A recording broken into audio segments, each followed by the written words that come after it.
gonna see it, you're working. Even when I don't feel it, you're working. You never stop working. You never stop working.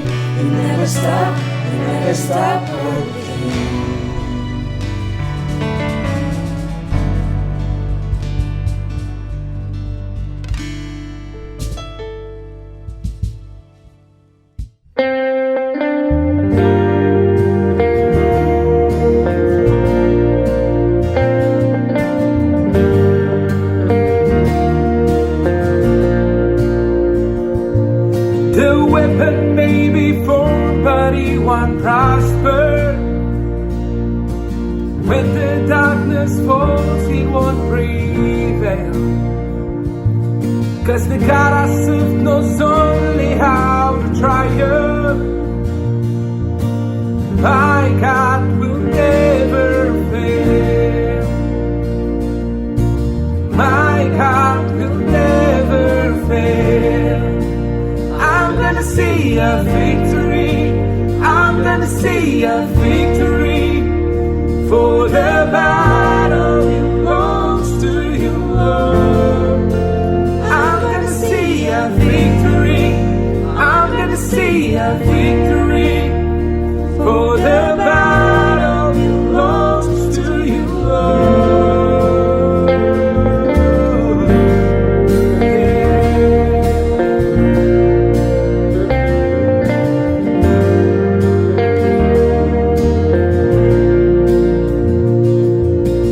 Power in the mighty name of Jesus. Every war he wages, he will win. I'm not backing down from any giants, 'cause I know how this story ends. Yes, I know how this story ends. I'm gonna see a victory. I'm gonna see a victory. For the battle belongs to you, Lord. I'm gonna see a victory. I'm gonna see a victory. For the battle belongs to you, Lord. I'm gonna see a victory. I'm gonna see a victory. For the battle belongs to you, Lord. I'm gonna see a victory. I'm gonna see a victory. For the battle belongs to you, Lord.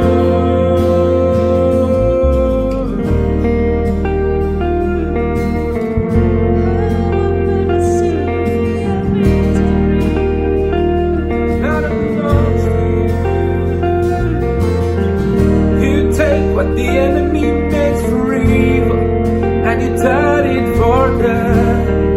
You turn it for good. You take what the enemy meant for evil, and you turn it for good. You turn it for good.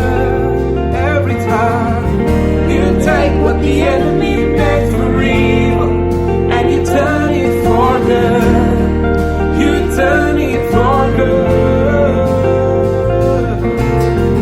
You take what the enemy meant for evil, and you turn it for good. You turn it for good. You take what the enemy meant for evil, and you turn it for good. You turn it for good. You take what the enemy meant for evil, and you turn it for good. You turn it for good. I'm gonna see a victory. I'm gonna see a victory. For the battle belongs to you, Lord. I'm gonna see a victory. I'm gonna see a victory. For the battle belongs to you, Lord. I'm gonna see a victory. I'm gonna see a victory.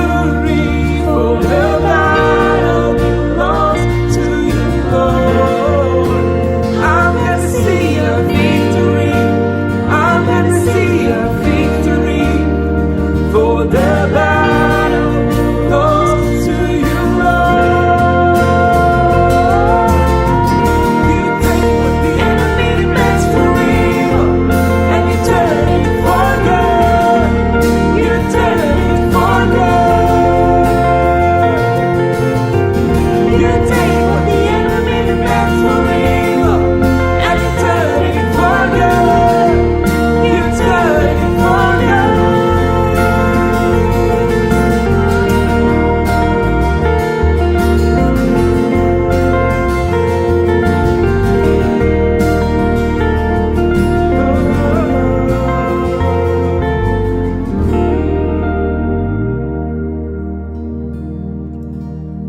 Selamat siang, Shalom jemaat yang dikasihi oleh Tuhan. Doa saya agar kalian senantiasa dalam keadaan sehat dan ada dalam berkat Tuhan. Jemaat, jika Tuhan berkenan, kami telah merencanakan akan memulai kebaktian kembali di dalam gereja pada tanggal 7 November tahun 2021 yang jam 1 siang. Sedangkan kebaktian yang kedua jam 6 sore dan Children Ministry atau Sunday School belum dapat dimulai dan sedang dalam proses persiapan. Doakan jemaat agar kami dapat kembali melakukan ibadah seperti biasa dalam waktu yang singkat ini. Hari ini firman Tuhan saya ambil dari kitab Wahyu pasal 2 dan 3 dengan tema hidup dalam kemenangan. Ini adalah pemberitaan terakhir tentang ketujuh jemaat yang saya ambil dari kitab Wahyu. Dan minggu depan youth pastor kita, Yofi Margarita, yang akan menyampaikan firman Tuhan. Dan jemaat, mari kita akan perhatikan bahwa firman Tuhan hari ini saya ambil dari Wahyu pasal 2 dan ketiga. Dan tentunya karena ini cukup panjang, maka saya tidak akan membacakan jemaat, dan inilah tugas kepada kalian untuk membaca sendiri. Tetapi marilah kita diam sejenak, kita akan berdoa kepada Tuhan, minta supaya Tuhan memberikan bimbingan dalam kehidupan. Bapa, Engkau yang hadir di tengah-tengah kami mohon pada saat ini ya Bapa, bila Engkau yang akan memberikan urapan khusus dalam kehidupan kami. Bila firman yang akan kami bahas pada saat ini ya Tuhan. Tuhan yang akan memberikan pengertian yang baru sehingga kami mengetahui dengan jelas ya Bapa akan apa yang menjadi kehendak Tuhan di dalam kehidupan ini. Kami adalah anak-anak-Mu. Kami ingin senantiasa mentaati firman-Mu ya Bapa. Berikan kemampuan, berikan kekuatan dalam kehidupan ini ya Bapa, supaya kami senantiasa menyenangkan hati Tuhan. Terima kasih ya Bapa, di dalam nama yang maha besar, nama Tuhan kami Yesus Kristus, kami panjatkan doa ini. Orang berkata, amin. Jemaat, kita telah membahas dari ketujuh jemaat Tuhan yang dicatat dalam kitab Wahyu sesuai dengan penglihatan yang terjadi di dalam kehidupan Rasul Yohanes pada waktu ia ada di Pulau Patmos. Dan kita mengetahui jemaat bahwa jemaat di Efesus mendapat teguran dari Tuhan. Sedangkan jemaat di Smyrna dan jemaat di Philadelphia mendapat pujian dari Tuhan tanpa ada teguran.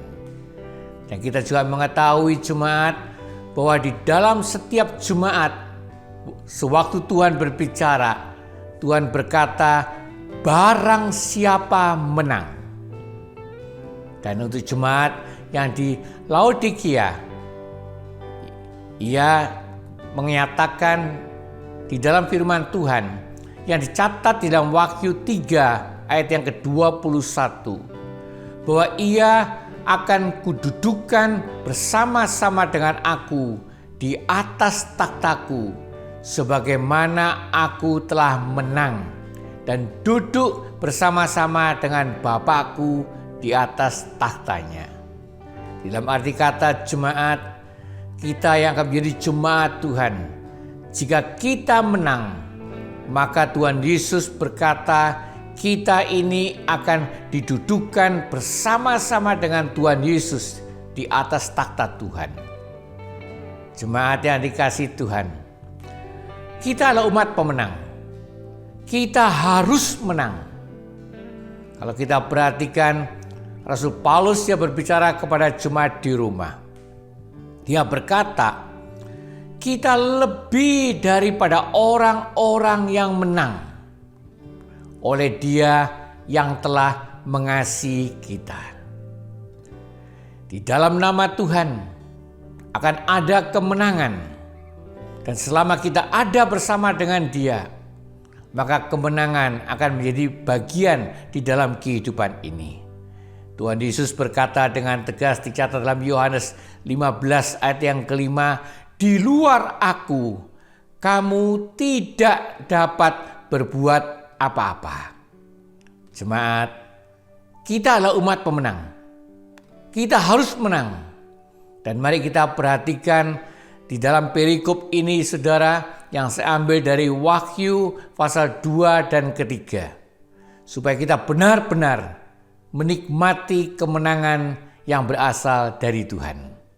Ada 3 poin yang ingin saya nyatakan pada saat ini, jemaat. Poin yang pertama, waspadalah terhadap penyesat. Dicatat di dalam Wahyu 2 ayat yang ke-14, di mana Tuhan menyatakan tentang jemaat di Pergamus. Firman berkata sebagai berikut, aku mempunyai beberapa keberatan. Ada beberapa orang yang menganut ajaran. Dan ajaran itu ternyata adalah ajaran yang menyesatkan orang Israel. Di dalam Wahyu 2 ayat yang ke-20, jemaat di Tiatira, Tuhan juga memberikan suatu pernyataan. Karena engkau membiarkan, ada seorang nabi ya, yang menyesatkan hamba-hambaku. Dan jemaat, ini yang kita perlu perhatikan, saudara. Penyesat itu ada di dalam jemaat Tuhan. Rasul Yohanes mengingatkan tentang antikris. Dicatat dalam 1 Yohanes 2 ayat yang ke-19. Memang mereka berasal dari antara kita, tetapi mereka tidak sungguh-sungguh termasuk pada kita. Dari sebab itu jemaat, kita perlu berhati-hati. Mengingat akan jemaat di Tiatira, di mana Tuhan mengatakan menyesatkan hamba-hambaku. Dan jemaat, saya ingin memberitahukan pengalaman saya sebagai seorang hamba Tuhan. Saya pun pernah didekatin oleh satu kelompok yang dapat saya nyatakan kelompok yang dapat dikategorikan tersesat. Dan kelompok ini mengundang saya, saudara, untuk ikut di dalam Bible study mereka. Saya katakan, saya ini adalah hamba Tuhan, saya ini adalah pastor, saya ini menggembalakan jemaat. Tetapi mereka berkata, justru itu yang akan kami cari. Justru itu yang kami mau. Dan mereka mengharapkan supaya saya menjadi bagian di dalam Bible study mereka. Tetapi jemaat, tentunya dengan doa dan kebijaksanaan dari Tuhan, saya menyatakan akan kesibukan saya dan saya tidak dapat mengikuti kegiatan mereka. Dan jemaat yang dikasihi Tuhan, kita diingatkan akan nasihat daripada Tuhan Yesus mendekati akhir zaman. Dan ini dicatat dalam Matius 24 ayat yang keempat, di mana Tuhan Yesus sendiri yang berkata, waspadalah supaya jangan ada orang yang menyesatkan kamu. Jemaat, mungkin kita bertanya, apa sih sebenarnya tentang ajaran sesat itu? Bagaimana kita mengetahui bahwa ajaran itu sesat atau tidak sesat? Secara mudahnya, jemaat, ada di dalam pernyataan Rasul Yohanes yang dicatat di dalam 2 Yohanes 1 ayat yang ke-7. Di mana Rasul Yohanes menyatakan bahwa ajaran yang tidak mengaku bahwa Yesus Kristus telah datang sebagai manusia itu adalah penyesat dan antikristus. Maka jemaat, kita harus mengetahui akan ajaran-ajaran yang dapat menyesatkan kita ini. Atau dapat saya nyatakan, bagi kelompok yang tidak mau mengakui seperti Rasul Petrus mengakui pada waktu Rasul Petrus ditanya oleh Tuhan.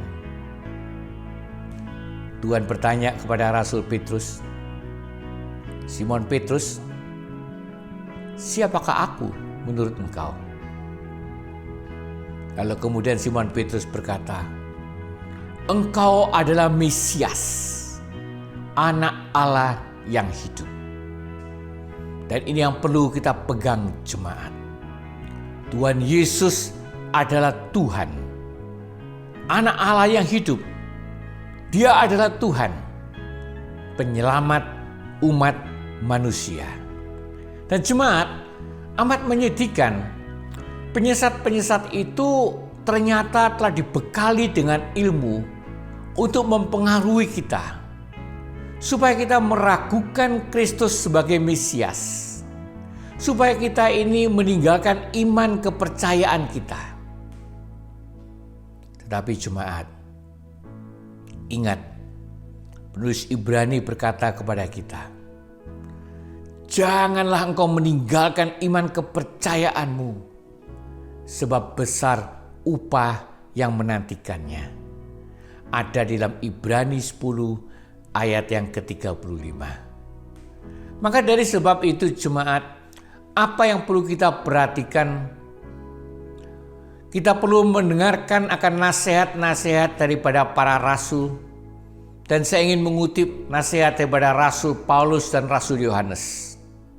Di mana Rasul Paulus dia berbicara kepada jemaat di Tesalonika.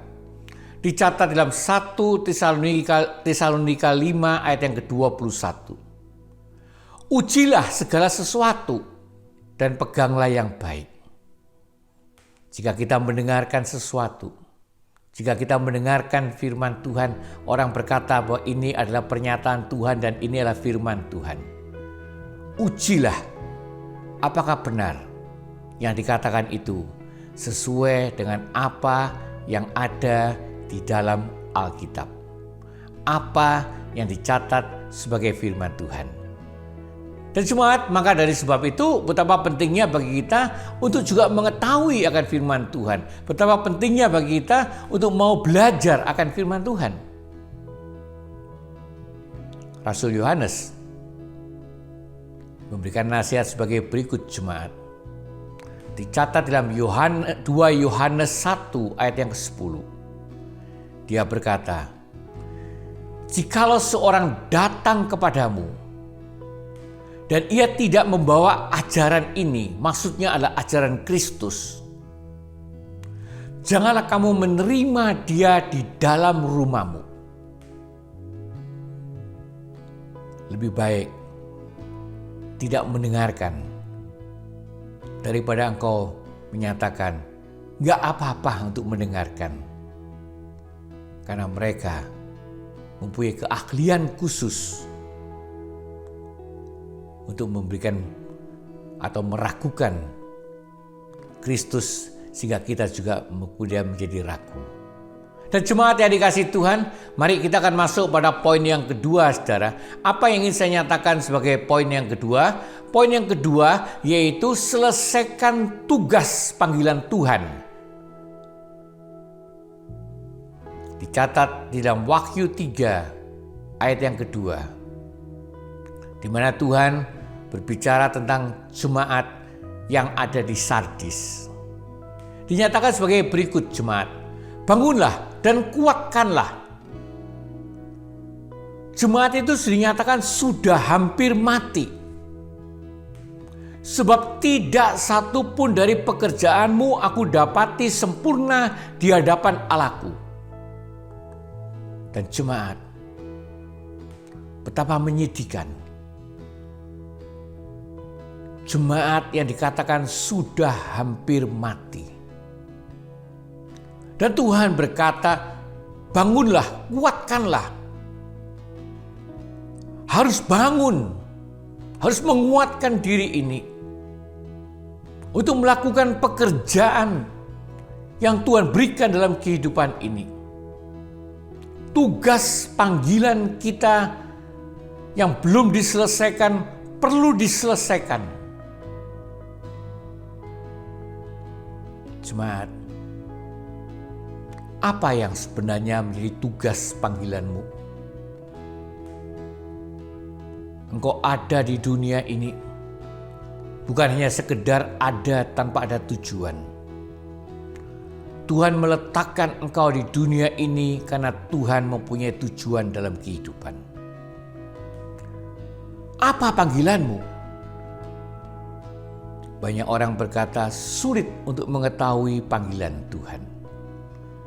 Tetapi untuk memudahkan jemaat, mari kita perhatikan apa yang sebenarnya ada dalam kehidupanmu. Apa yang telah Tuhan berikan dalam kehidupanmu sebagai talentamu. Apa yang ada di dalam hatimu, passion hidupmu untuk melakukan sesuatu. Dan awali dan kembangkan. Karena mau tidak mau, Tuhan telah melengkapi kita supaya kita mampu melakukan tugas panggilannya. Saya diingatkan akan kisah pada waktu Tuhan Yesus di dalam perjalanan dia bertemu dengan seorang wanita yang dikenal sebagai wanita Samaria. Dan kalau kita perhatikan akan kisah ini, kita mengetahui akan kondisi daripada Tuhan Yesus Kristus. Yohanes 4 ayat yang ke-6 berkata bahwa sangat letih. Tuhan Yesus dalam keadaan letih. Dan saya mempunyai keyakinan di samping letih, dia juga lapar. Karena apa? Karena para murid dicatat dalam Yohanes 4 ayat yang ke-8 pergi ke kota untuk membeli makanan. Singkat ceritanya jemaat, murid-murid kemudian datang dan mengajak Tuhan Yesus untuk makan. Dicatat dalam Yohanes 4 ayat yang ke-31, Rabi makanlah. Dan perhatikan jemaat, apa yang menjadi respon Tuhan Yesus pada waktu itu? Tuhan Yesus berkata di dalam Yohanes 4 ayat yang ke-34, makananku ialah melakukan kehendak Dia yang mengutus aku dan menyelesaikan pekerjaannya. Jemaat, apa maksud daripada ayat ini? Saya mempunyai keyakinan kita semua mengetahui bahwa makanan itu memberikan kesegaran, makanan itu memberikan kekuatan, makanan itu memberikan semangat hidup. Saya senantiasa memperhatikan di dalam pertemuan-pertemuan saudara. Jika ada pernyataan yang menyatakan, ayo kita makan, maka kita bisa melihat akan wajah orang yang diajak makan itu. Segar kembali. Bergairah. Karena ada sesuatu yang akan dilakukan, yaitu makan. Tetapi jemaat, Tuhan Yesus yang menjadi teladan dalam kehidupan kita, Dia menyatakan bahwa Ia lebih disegarkan, lebih bersemangat untuk melakukan kehendak Tuhan dan menyelesaikan pekerjaannya. Makanan rohani lebih diprioritaskan daripada makanan jasmani. Jemaat, coba kita ubah. Utamakan yang rohani. Tuhan Yesus juga mengajarkan, carilah dahulu kerajaan surga dan kebenarannya. Dan di dalam kisah Tuhan Yesus bertemu dengan wanita Samaria ini, saudara, ini yang memberikan kepuasan hidup, di mana ternyata ada hasilnya, ada buahnya. Dicatat dalam Yohanes 4 ayat yang ke-39. Banyak orang Samaria dari kota itu telah menjadi percaya kepadanya. Dan jemaat, ini yang perlu kita perhatikan dalam kehidupan ini. Kita perlu berbuah banyak, supaya nama Tuhan dipermuliakan. Saya diingatkan akan pernyataan daripada Tuhan Yesus sendiri, mendekati akhir daripada kehidupannya. Dicatat dalam Yohanes 17 ayat yang keempat. Dia berkata, "Aku telah mempermuliakan engkau di bumi dengan jalan menyelesaikan pekerjaan yang engkau berikan kepadaku dan melakukannya." Jemaat, jadikan ini sebagai kerinduan hati kita. Kita hidup di dunia ini, dinyatakan waktunya sangat singkat, seperti uap yang naik dan kemudian hilang. Gunakan setiap kesempatan yang kita miliki ini untuk menyelesaikan pekerjaan yang Tuhan berikan dalam kehidupan ini, supaya nama Tuhan dipermuliakan, supaya engkau nanti kembali ke rumah Bapa dan dinyatakan telah lulus dalam melakukan tugas di dunia ini. Kita akan masuk pada poin yang ketiga, jemaat. Poin yang ketiga, apa yang ingin saya nyatakan, supaya kita hidup dalam kemenangan, maka kita perlu memiliki semangat yang berkobar. Wahyu 3 ayat yang ke-16, di mana Tuhan berkata tentang jemaat di Laodikia, dinyatakan sebagai berikut, jemaat. "Jadi karena engkau suam-suam kuku dan tidak dingin atau panas, Aku akan memuntahkan engkau dari mulutku." Jemaat, ada pernyataan suam-suam kuku. Dan Tuhan tidak berkenan. Dan jelas dinyatakan, aku akan memuntahkannya. Engkau akan dibuang oleh Tuhan. Tuhan tidak mau yang suam-suam kuku. Mungkin saya perlu menjelaskan mengapa jemaat di Laodikia itu menjadi jemaat yang suam-suam kuku. Dicatat dalam Wahyu 3 ayat yang ke-17, saudara. Karena mereka berkata, "Aku tidak kekurangan apa-apa." Dan memang benar, jemaat di Laodikia memperoleh banyak kekayaan yang diperolehnya, sehingga dia seperti tidak membutuhkan apa-apa lagi. Atau dapat tegasnya saya nyatakan, jemaat di Laodikia itu adalah jemaat yang sudah mapan dan tenang, tidak butuh apa-apa lagi, bahkan menyatakan tidak butuh Tuhan. Jemaat,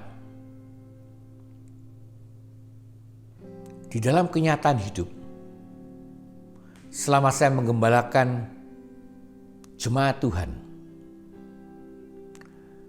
saya melihat jika ada orang yang bermasalah, jika ada orang yang ada dalam kebutuhan, maka orang itu mempunyai semangat yang luar biasa untuk mencari Tuhan.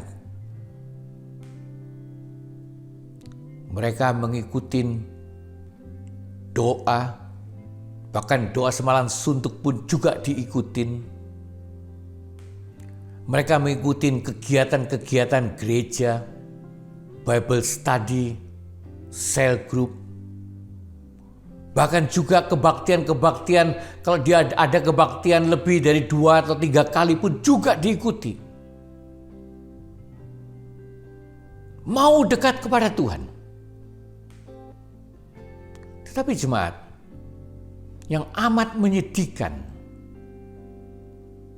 mengapa manusia seperti ini? Jika kebutuhan terpenuhi, jika masalah teratasi,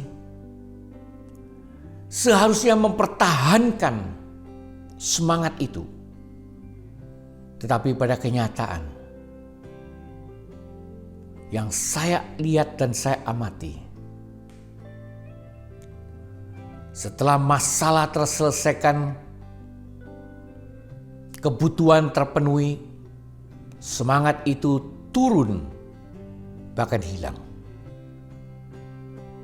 Jemaat, ini yang ingin saya nyatakan pada saat ini. Tuhan tidak berkenan. Tuhan tidak berkenan orang yang suam-suam kuku. Dan mungkin engkau akan bertanya, baik yang mana, dingin atau panas? Karena di dalam Wahyu 3 ayat yang ke-15 Tuhan memberikan suatu pernyataan, alangkah baiknya jika engkau dingin atau panas.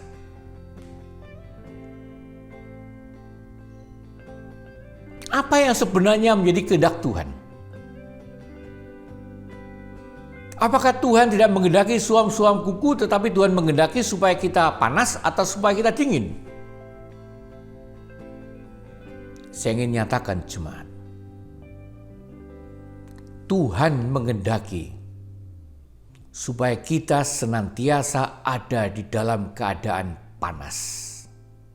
Senantiasa ada di dalam keadaan bersemangat dengan segala kesungguhan hati.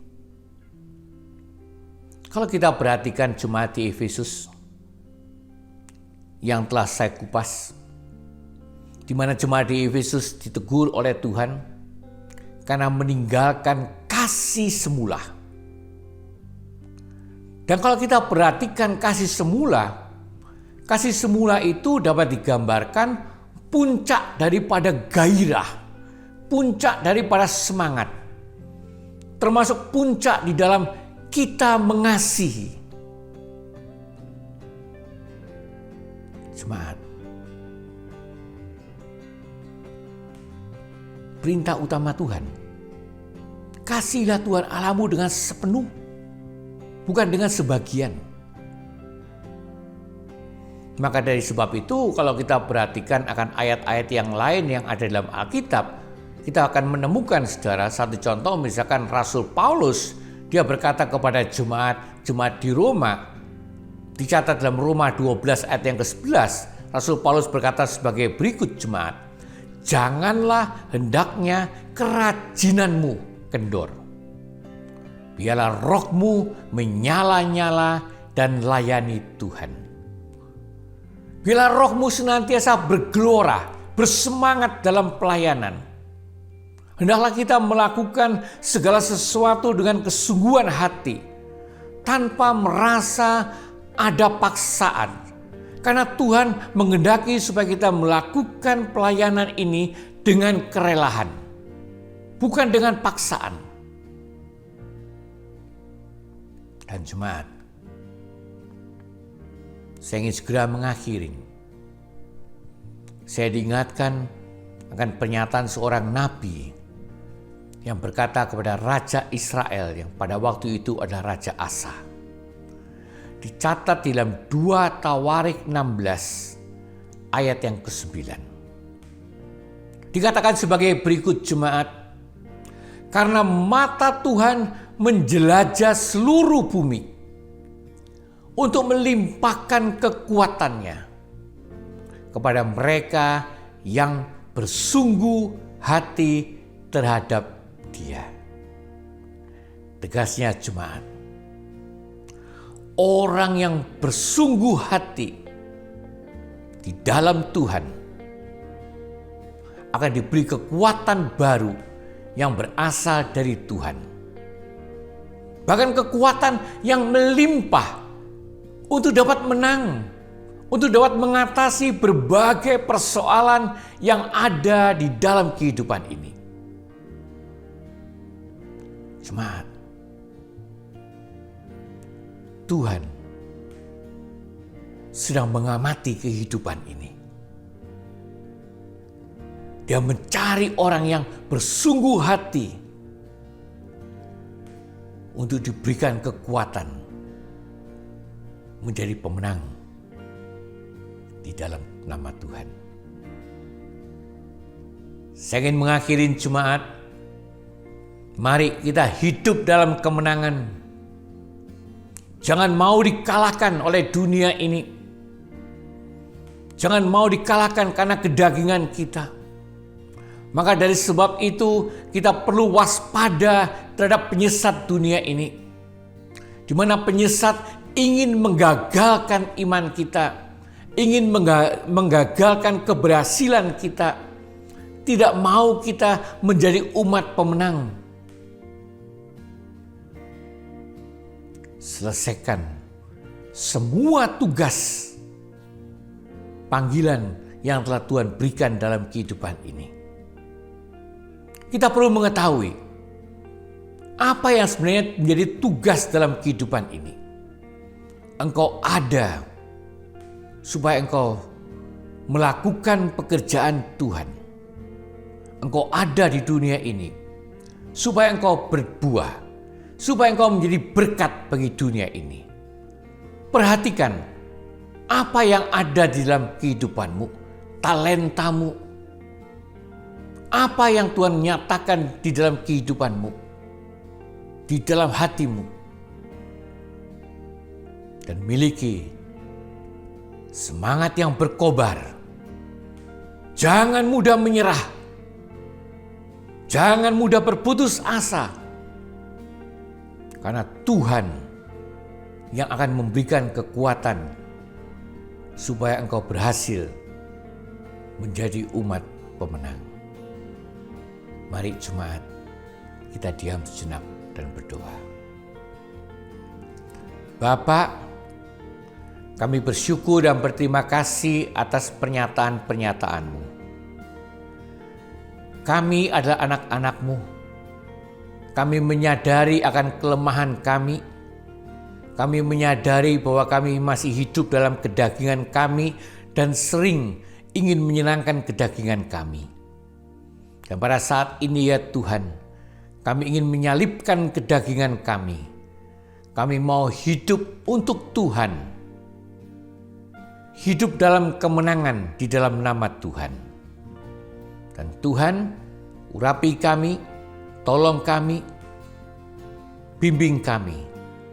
Di dalam nama yang maha besar, nama Tuhan kami Yesus Kristus, kami panjatkan doa ini. Orang percaya berkata, amin. There is power in the mighty name of Jesus. Every war He wages, He will win. I'm not backing down from any giants, 'cause I know how this story ends. Yes, I know how this story ends. I'm gonna see a victory. I'm gonna see a victory. For the battle belongs to you, Lord. I'm gonna see a victory. I'm gonna see a victory. For the battle belongs to you, Lord. I'm gonna see a victory. I'm gonna see a victory. For the battle belongs to you, Lord. I'm gonna see a victory. I'm gonna see a victory. For the battle belongs to you, Lord. Jemaat, mari kita masuk ke dalam doa syafaat. kita akan mendoakan kebutuhan-kebutuhan yang ada di permukaan bumi ini.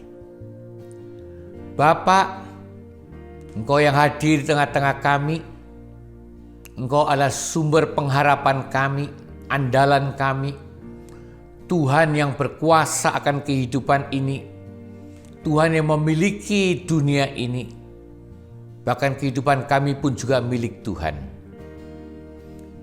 Ampuni kami, kuduskan kami, pakai kami sebagai pendoa syafaat-Mu. Tuhan, kami ingin menyatukan hati, kami ingin berdoa ya Bapa, untuk masalah-masalah yang ada dalam kehidupan jemaat, untuk penyakit-penyakit yang ada dalam kehidupan jemaat. Kami serahkan sepenuhnya ke dalam tangan-Mu ya Bapa, tangan yang maha besar, tangan yang maha kuasa. Bila Engkau akan menyelesaikan masalah demi masalah kami, bila Engkau juga yang akan menyembuhkan dan memulihkan kesehatan kami. Terima kasih ya Bapa, Engkau senantiasa mendengarkan doa-doa kami. Kami juga yang berdoa pada saat ini untuk pelajar dan pekerja ya Bapa. Di masa sulit pada saat ini kami membutuhkan pimpinan dari Tuhan, supaya Tuhan akan membukakan segala jalan agar anak-anak-Mu menerima berkat yang telah Tuhan siapkan dalam kehidupan ini. Terima kasih ya Tuhan atas berkat-Mu. Berkat-Mu senantiasa mengalir dalam kehidupan kami. Dan di dalam kuasa-Mu ya Bapa, tidak ada satupun yang dapat menghalangi berkat-Mu. Tuhan berikan kemampuan bagi kami, supaya kami dapat menerima berkat-Mu yang telah Tuhan janjikan secara berlimpah. Terima kasih ya Bapa. Kami ingin berdoa untuk orang tua kami, papa, mama kami, suami, istri, anak-anak di mana saja berada ya Tuhan. Berikan urapan khusus dalam kehidupan, berikan jamahan ya Tuhan, berikan sukacita dan damai sejahtera. Dan khususnya bagi mereka yang masih belum mengenal Tuhan, bila Tuhan juga boleh memberikan jamahan khusus ya Bapa. Jadikan mereka mau membuka hati mereka dan menerima Engkau sebagai Tuhan dan Juru Selamat. Terima kasih ya Bapa. Kami serahkan mereka sepenuhnya ke dalam tangan-Mu. Kami ingin berdoa untuk dunia ini. Dunia yang saat ini dilanda dengan berbagai masalah pandemi COVID-19 ini. Bila para pemimpin bangsa yang telah diangkat oleh Tuhan, yang telah dijadikan Tuhan untuk memimpin bangsa, bila mereka menjadi orang-orang yang takut akan Tuhan, yang senantiasa mau melakukan apa yang menjadi kehendak-Nya, bila perdamaian dunia akan terjadi ya Bapa. Bila kesejahteraan bangsa juga terjadi di dunia ini. Terima kasih ya Tuhan. Kami juga ingin berdoa untuk gereja-gereja-Mu yang telah Tuhan bentuk, yang telah Tuhan jadikan, yang telah Tuhan urapi dengan kuasa-Mu. Bila kami akan menjadi terang dan garam dunia, untuk senantiasa memberkati dunia ini. Tuhan, dengan segala kerendahan hati, kami mohon bimbingan-Mu. Kami mohon pimpinan-Mu. Pakai kami ya Tuhan, untuk kemuliaan nama Tuhan. Terima kasih ya Bapa, Engkau yang hadir di tengah-tengah kami, Engkau yang mendengarkan doa-doa kami. Bahkan doa yang diucapkan pribadi-pribadi juga didengar oleh Tuhan. Karena segala doa kami panjatkan hanya di dalam nama yang maha besar, nama Tuhan kami, Yesus Kristus. Orang percaya berkata, amin. Jemaat, kita akan mengakhiri kebaktian online pada saat ini. Angkat tanganmu ke hadirat-Nya. Terimalah berkat dari Tuhan yang Maha Kuasa. Di dalam nama Bapa, Anak, dan Roh Kudus, turun dan senantiasa tinggal bersama engkau. Pergilah dengan sukacita dan layanilah sesamamu dengan kasih yang berasal dari Tuhan, yaitu kasih agape, kasih yang tidak pernah menuntut balasan. Katakan amin.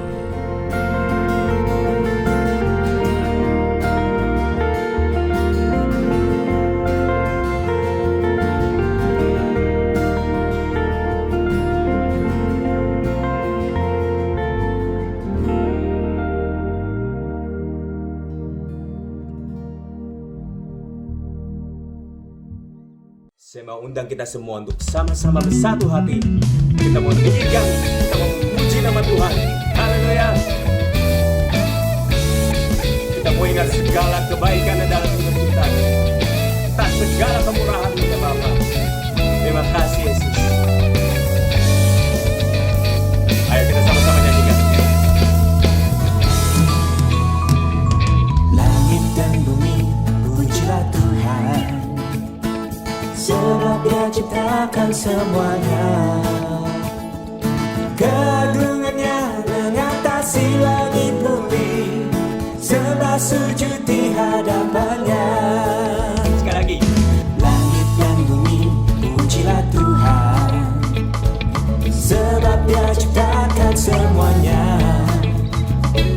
Keagungannya mengatasi langit bumi, sembah sujud di hadapannya.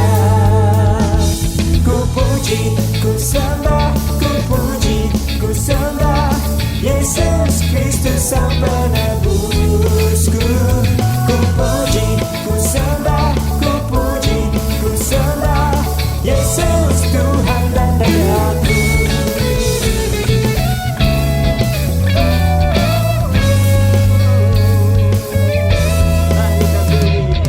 Langit dan bumi, pujilah Tuhan, sebab Dia ciptakan semuanya. Keagungannya mengatasi langit bumi, sembah sujud di hadapannya. Ku puji, ku sembah, ku puji, ku sembah Yesus Kristus Sang Penebusku. Ku puji, ku sembah, ku puji, ku sembah Yesus Tuhan dan Rajaku. Ku puji, ku sembah, ku puji, ku sembah Yesus Kristus Sang Penebusku. Ku puji, ku sembah, ku puji, ku sembah Yesus Tuhan dan Rajaku. Yes Lord. Dan mulut kami memuji Engkau ya Tuhan. Dan hati kami bersorak bagi nama-Mu.